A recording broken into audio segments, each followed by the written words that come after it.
Sveiki, brangūs draugai. Su jumis Valdemaras ir podkastas 5 minutės. Patirties balsas. Džiūgauk, jaunuoli, kol esi jaunas. Leisk savo širdžiai mėgautis savo jaunystės dienomis. Eik, kur veda tavo širdies troškimai.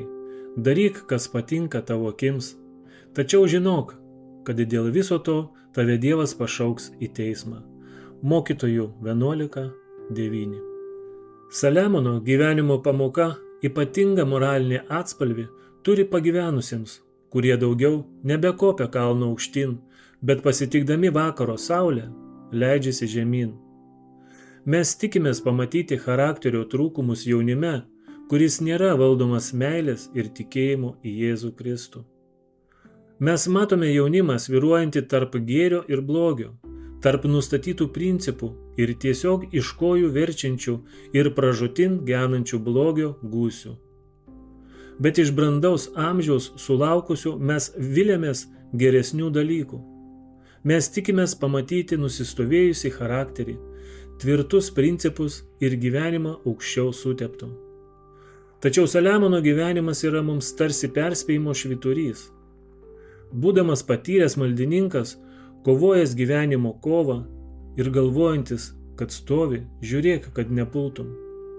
Kaip Saliamono drąsus, tvirtas ir ryžtingas charakteris tapo silpnu ir neryžtingu, besiblaškančių lyg nendrė vėjyje.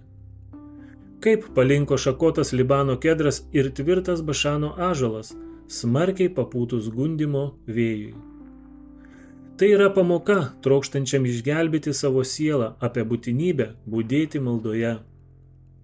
Tai perspėjimas saugoti Kristaus malonę širdyje, kovojant vidinę kovą su savo ydomis ir išoriniais gundimais.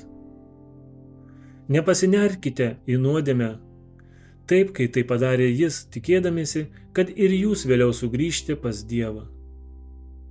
Pataikavimas nuodėmei gali atnešti amžinos netekties pavojų.